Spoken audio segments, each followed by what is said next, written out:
It is important to understand the difference between the term Jews, Hebrews, and Zionists. The majority of the world's Jewish population are honest, caring, honorable people who practice Judaism, follow religious tradition, and embrace good moral values. The term Hebrew refers to the Hebrew language. It also refers to the Hebrew people who are the ethnic descendants of the original 12 tribes of Israel.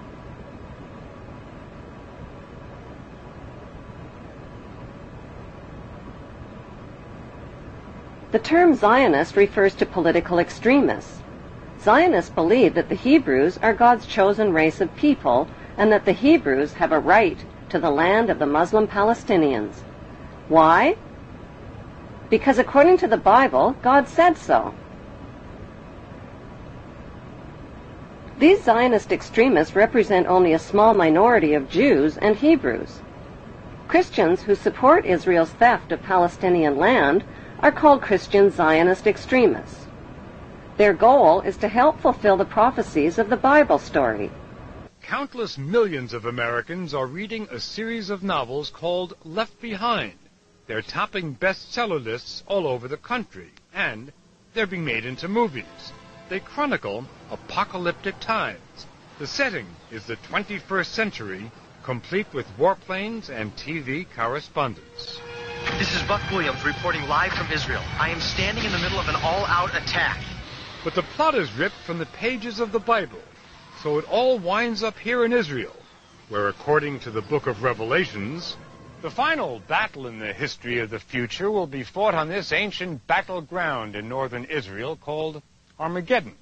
It will follow 7 years of tribulation during which the earth will be shaken by such disasters that previous human history will seem like a day in the country.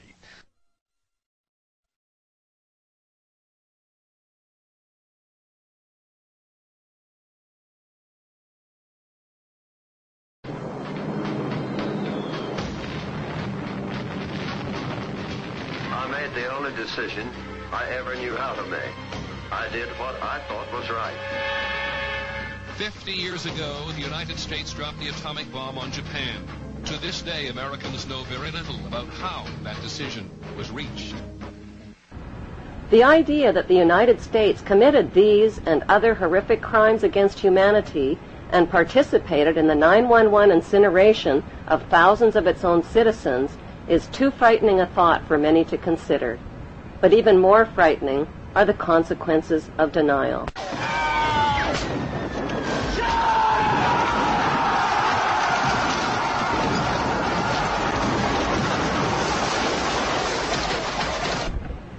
Did the world wars, revolutions, and big events of human history evolve naturally, or were they calculated and pre-planned?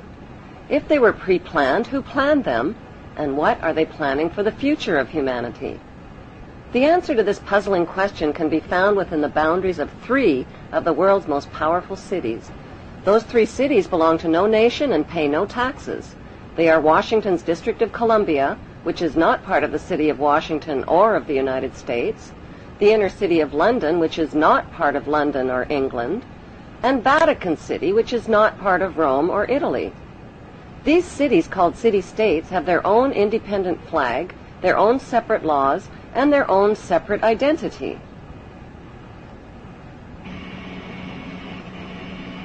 Vatican City is in fact a state, the smallest principality in the world. It lies on the banks of the Tiber, completely surrounded by the city of Rome. Its status as a separate state emerged from the Lateran Agreements of February 1929. It has its own newspaper, postal service, radio and television station, its own flag, and a population of about 1,000. The Vatican also has its own army of Swiss guards, and it even has its own prison. Gracing the walls of St. Peter's Basilica is the Vatican-approved image of God, an angry, bearded man in the sky, painted by Michelangelo. Sinners who disobey God's list of thou shalt nots risk incurring his wrath and damnation and burning in Satan's eternal hellfire. cruel and violent images of God's tortured Son, suffering, bleeding, and dying, with thorns gouged through his skull and nails pounded through his feet and hands, are on display throughout the Vatican. These images serve as reminders that God allowed his Son to be tortured and killed to save the souls of human beings who are all born sinners. These explanations and scary images are especially difficult for children to comprehend. The Vatican rules over approximately 2 billion of the world's 6.1 billion people. The colossal wealth of the Vatican includes enormous investments with the Rothschilds in Britain, France, and the USA, and with giant oil and weapons corporations like Shell and General Electric. The Vatican solid gold bullion worth billions is stored with the Rothschild-controlled Bank of England and the U.S. Federal Reserve Bank.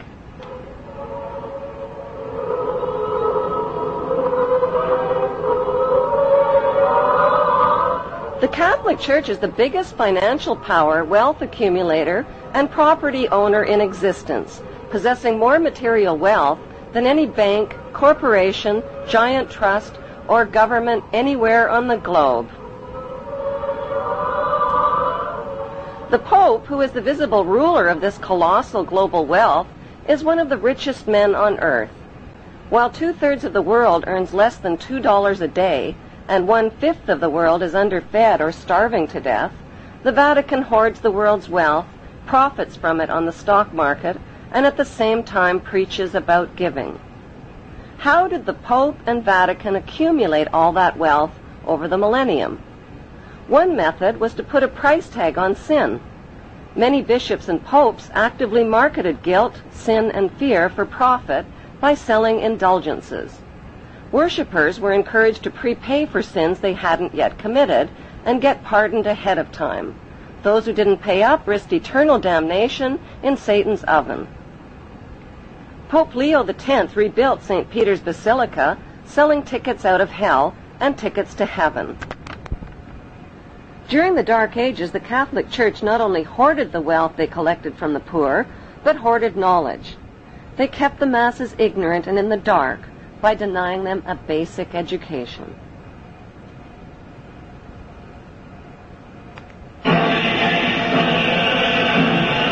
More than 60,000 armed Christians were on their way to reclaim Jerusalem from the infidel.